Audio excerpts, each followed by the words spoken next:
to Psychic Holistic Spotlight of Rhode Island. I'm Kathy Costa, your host for today. We have a returning guest on today, though she's a wonderful guest when we have her on.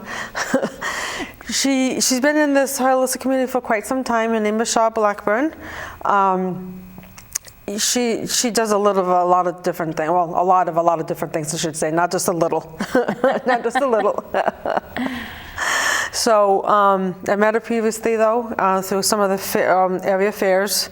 You run into each other. Sometimes we get so busy we don't have like 5 seconds to even breathe, to even say hi to each other. But it's been a pleasure, always a pleasure to work with her. So welcome. Thanks for having me. I know it's been a while since I've been on, but I was really excited when you asked me back. Well, thank you for accepting the invite. Yeah. So what do you got today? You got drum today? I brought my drum today. So today you had mentioned you wanted to talk a little bit about shamanism.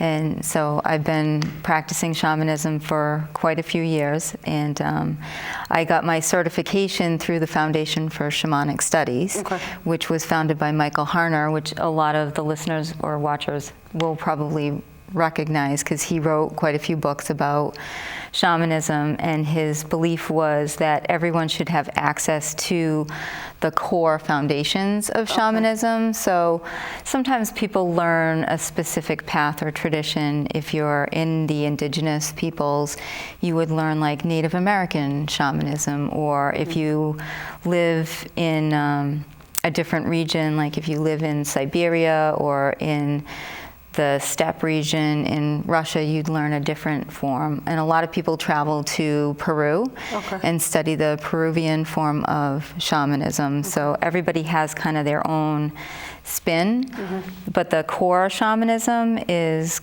what cross-culturally everybody kind of practices. And so I felt like having the background in witchcraft and being psychic before I jumped into shamanism, I felt that was going to be more what I would be aligned with, because, like most Americans, I have a lot of different cultures in my DNA. And so I felt like that would just make the most sense for everybody. So today I brought with me a deer drum. It's not one that my friend made. This is one that was made up in Vermont, and I purchased it up there, but the stick he made. Well, it's a nice stick. Yeah, it's a lovely stick. So I brought this with me because I wanted to talk a little bit about one of the core beliefs in shamanism is the journeying aspect, and I think that's something that everybody really understands, is that we journey to what's called alternate reality. And for the local Rhode Islanders, you might remember there was a shop, Alternate Reality, years and years ago at the old Lincoln Mall, which I don't even think the mall exists anymore. I don't think so either. Yeah, that's going a while back. That's a long time ago. But it always cracked me up when I started studying shamanism, and my teacher would be talking about alternate realities, and I was like, okay. That's what's stuck in your head, though. Yeah. Right, exactly. And so when we talk about the alternate reality, it's like the middle world alternate reality is where we are right now, except it's kind of a step out of time. So when you journey to that middle world, you're seeing things that are happening in real time, but you're not able to really, like, I couldn't come up and like tap you on the shoulder if I was journeying, but I'd be able to see what you were doing. It's sort of like remote viewing. I was just going to say in that way.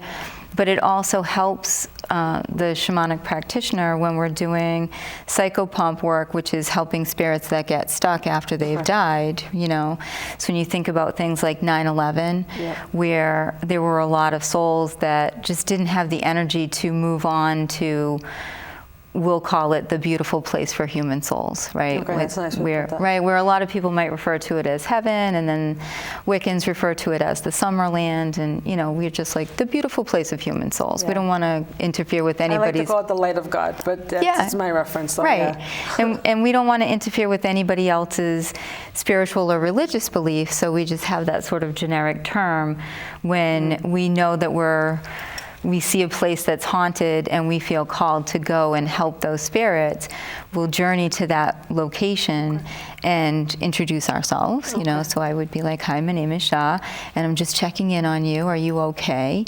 Do you want to stay here?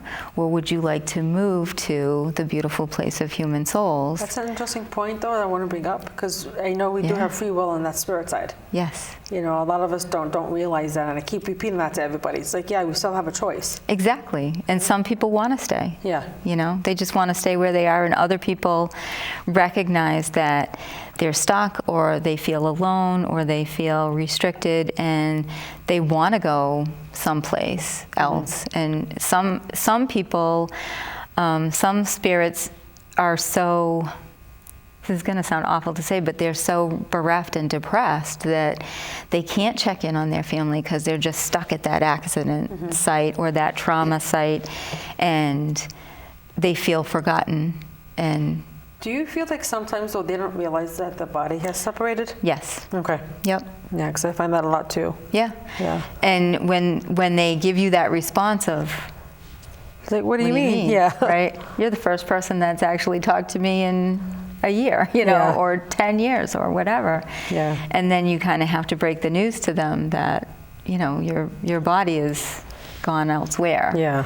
And this is just your spirit that's left here. Yeah. And then I would say, in my experience, I would say probably 90% of the time, they're like, okay, yeah, take me anywhere, I don't care. Just away from here, it's fine. Yeah. And that's kind of heartbreaking too, when you're the person that's like, oh, I'm sorry, I have to tell you that you're dead. Yeah. Yeah. I find that sometimes, though, they have a hard time with it. You know, they try to argue with me, like, when you're ready, I'll come back. Right. Yeah. You know, but the funny thing is, though, it's like, because I do that a little bit differently, then I don't want to stay away from that too much, no. but sometimes they come to me and I'm still arguing with them, like, look, I'm not trying to fight you on this, though, but this is the reality where you are right now. So sometimes it takes me a few times to convince them, like, Yep. yeah, you know, maybe I need to move forward somewhere. Yes. Absolutely. Yeah. Yeah. And for those souls that want to stay or are confused and they don't want to move on right now because they're like, no, I'm not dead. It's okay. I'll go back and check on them, you know, and I'll give them a month or 3 months or whatever, and then they'll pop into my mind again, and I'll go back and check and say, hey, how's it going? Do you remember me? Back, just checking in. And sometimes it can take 2 or 3 or more times, Visits, yeah. you know, for them to come back. And then we also, so outside of the middle world, we also have the lower world, which when you say the lower world, alternate reality or non-ordinary reality, sometimes people will think, oh, is that hell? No, it's not hell.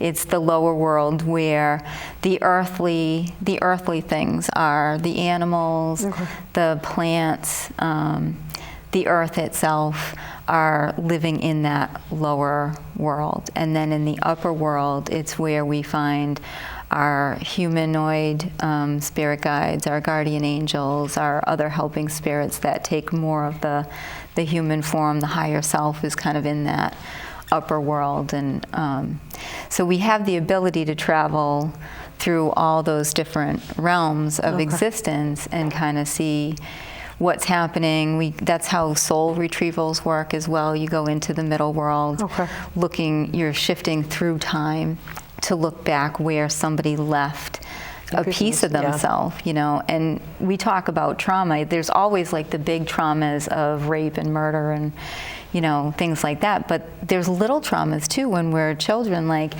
losing the ice cream off the cone can be a trauma. You know, we don't necessarily think of it in that way, but if you're a 3-year-old and this is like your first time really holding your own ice cream and it's a really exciting moment and whatever, and then the whole cone, you know, falls off, it's upsetting. Yeah. And then depending on the reactions and actions of the people around you, it can become even more of a trauma. And so we leave a piece of ourselves in that location, and it's the piece of ourself that's reacting to that trauma, you know, like your father yells at you, oh, I can't believe why, you weren't holding it tight enough, or you tipped it, why did you tip it like that? And that. Yeah, being 3 though, you're not going to know any better either. Exactly. But because of that reaction, we leave that scared little 3-year-old, okay, you're going to stay right there at the ice cream shop.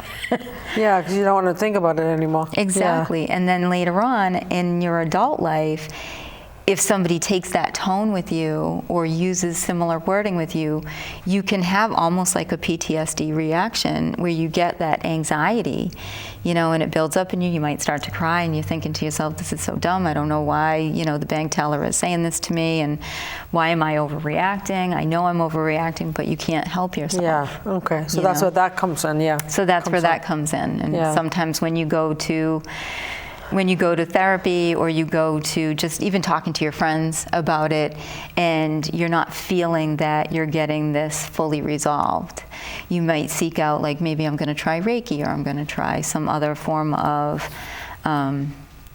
I'll say non-traditional healing, but non-Western healing. I don't know, but I'm going to look into the more New Agey kind of thing and see what else is out there that fits. And that's usually when people will seek out for a holistic practitioner that does some type of energy work. The alternative modalities. Exactly. That's where I come in. Yes. All right, so for the journeying though, so you just start beating with the drum though at a slow pace, though, right? The drum is used, and you can use a rattle as well, but the drum is used as a mnemonic driver. And so the mnemonic driver, it helps you to take all the other things out of your conscious awareness. It takes the lights away. I can start drumming I can start drumming for you, and if you sit here even with your eyes open but only listen to the drum, you'll stop thinking about the bright lights shining on us right now. You'll stop thinking about the cameras pointing at us right now, or the fact that I can see myself in the TV screen out of the corner of my eye. And you stop thinking about all those things, and it allows you to just focus on the being within your physical being. And that's where we are able to kind of jump off and work with our guides and travel to different stages of reality. When you're thinking about, you go into it with the mindset of, I'm going to meet my animal helping spirit. I'm going to meet my teaching helping spirit. I'm going to meet my helping spirit that guides me when I'm doing the soul retrievals, or I'm searching for somebody, so I'm going to use the helping spirit that helps me find people that are lost, And you go with the intention of, this is the place that I want to be. And you can practice that with other people, like, if I said, we're going to go to the lower world, non-ordinary reality, and I'm going to look for you, and I'm going to find you because the necklace that you're wearing, you're going to bring that with you. Okay. And you're going to subconsciously remember to have that necklace on, right? So I'm going to see that necklace, even if I don't recognize you, because you're going to be in your energy body, so you may not look like you, right? You might look like your aura. You might look like, the blues and the greens of that healing aura. But I'm going to be like, oh, I see that necklace. I know that's Kathy. And I'm going to come over and I'm going to be like, hey, it's me. And you're going to recognize me because I'm going to have my necklace on. Right, and you're going to say, oh yeah, that's Sha. She's got that tube and the thing and the and the stuff, and it makes a lot of noise. And you'll know that it's me, even if I don't look like how I look now. That's interesting. Yeah. So it's kind of like a meditation, and then it is going into the remote viewing. Yes. But it's really cool. It's almost like a trance state. Okay. Yeah, where your physical body is here, but your energy body is someplace else. And you want to be drumming at like 100 beats per minute. Okay. So your heart rate is, you want your heart rate to be like 60 to 65 beats per minute, or even slower than that. But you're beating this drum like you're running a race. Okay.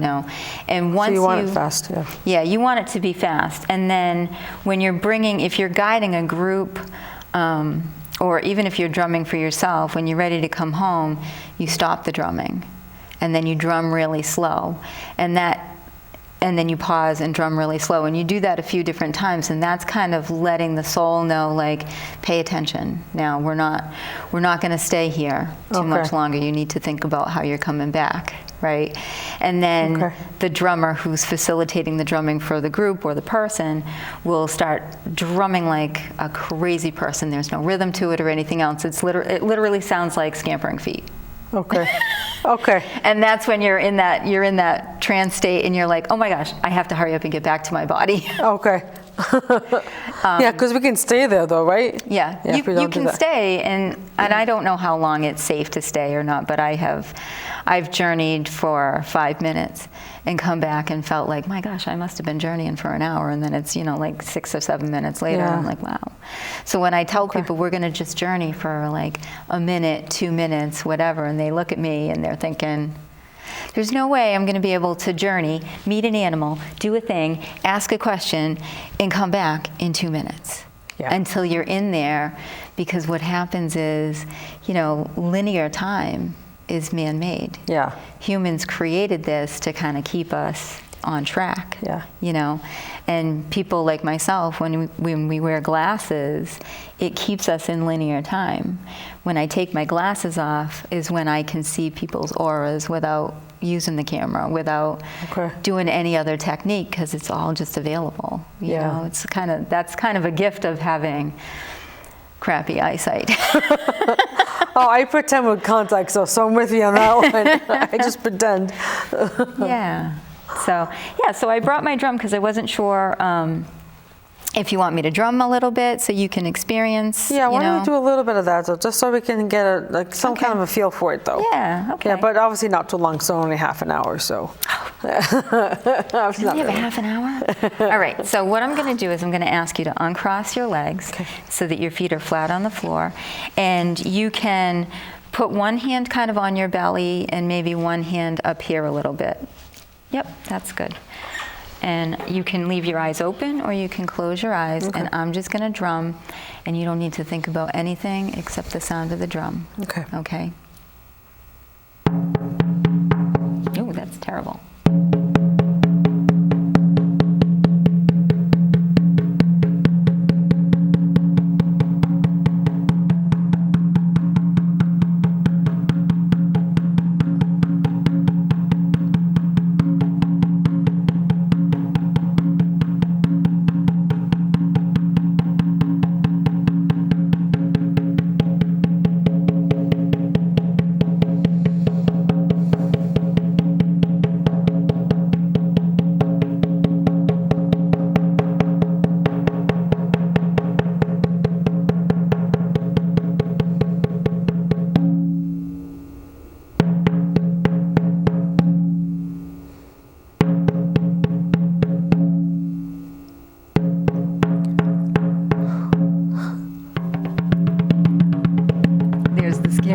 Yeah. You feel yourself coming back? Yeah. Like, oh my gosh, I gotta get back to my body.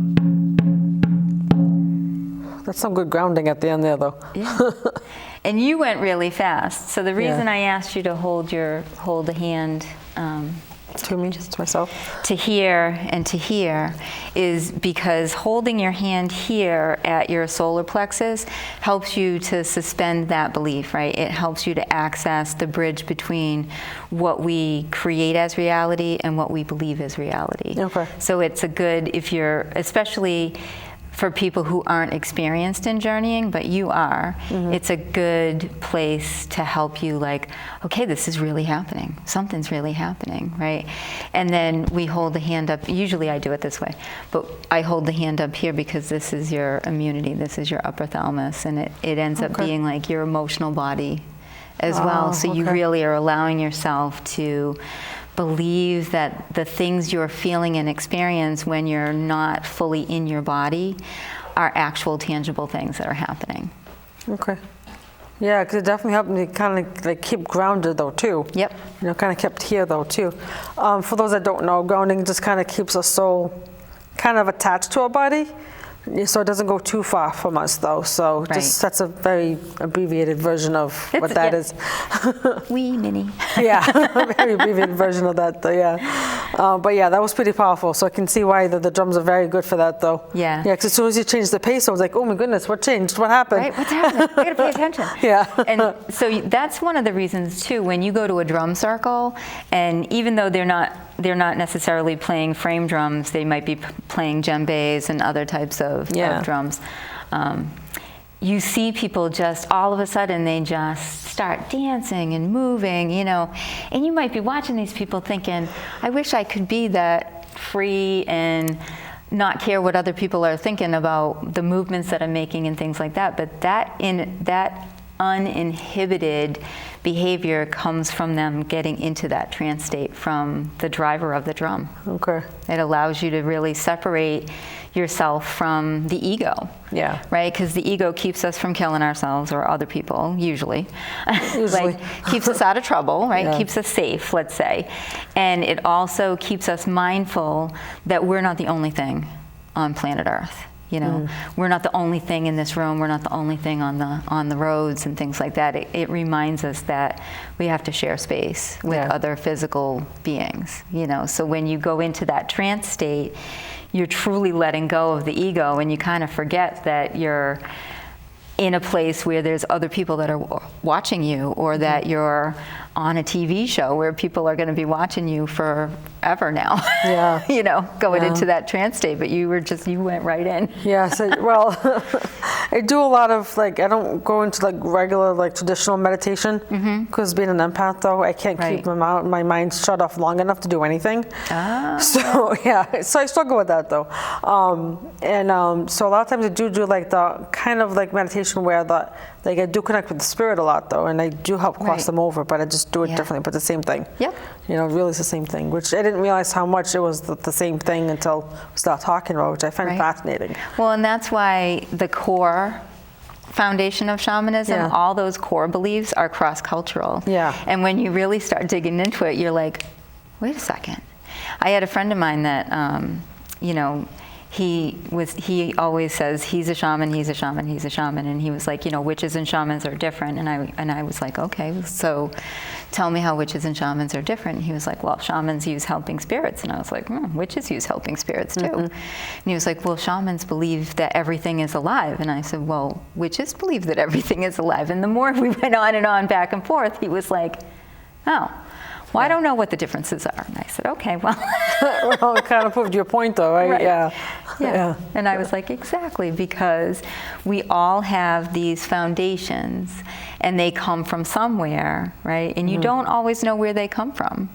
But some of it is fascinating to think about that, you know, the Inuits in Alaska are doing the same things at the foundation that the Peruvian shamans are doing, that the Lapland shamans are doing, that the Chinese shamans are doing. There's all those core beliefs that we can travel forward and backward in time and through space in this non-ordinary space of reality. You know, you can kind of be anywhere and be everywhere. We think about, when we think about the God consciousness, and we think about angels and the fact that those beings, those divine beings, can be in multiple places at the same time. You know, people are saying, oh, well, Archangel Michael is always with me. Well, he's always with millions of people, you know? Yeah. And you think, wow, what an amazing feat it would be to be able to be with so many different people all at the same time. And you have that when you are able to step into that shamanic mindset and just set yourself free from the man-made constraints or the constraints of your physical body. And then you can just come back to yourself, and you're like, I need a break now. Come home to me. You know. And so the body we attached ourselves to, though, for this lifetime, right? Exactly. Exactly. And there's a lot of there's divination techniques that the shamans use, where typically we'll use our animal helping spirits to get the answers to divination, more so than those humanoid type helping spirits, because most people want to know, you know, they want to know about their love life, or they want to know about their finances. And those divine beings are kind of like, we don't know. It's not a thing. We don't have to worry about that. But those animal spirits that live close to the organic world, they know about survival. They know about the fact that you need sustenance to fuel the body, and you need some kind of an abundance, and they know that you need to have a mate to bring on more, to create babies and create more life and things like that. So it's easier to connect with those beings, even if you're helping spirit, your lower world helping spirit may be a tree, or a particular bush or something along those lines. Most of the time it's an animal, but sometimes it could be like the interrupting fern, even though that one's plastic. Well, yeah. It looks real though. Right? It's got, like, trees have roots that go deep into the earth, and then think about the older trees like the sequoia, the redwoods, some of the trees that are in England and Great Britain. There are trees that are thousands and thousands of years old that still go towards Stonehenge, that there's still, I think, 2 oaks that are millennia old, and they carry that root system, still has life in it, and carries the history and the memories of all the people that have ever traversed that pathway. So you can access that information through shamanism. Never thought about that, to be honest. Oh, yeah. Yeah, I mean, there is life in trees and plants, though, so yeah, it would make sense, yeah. Yeah.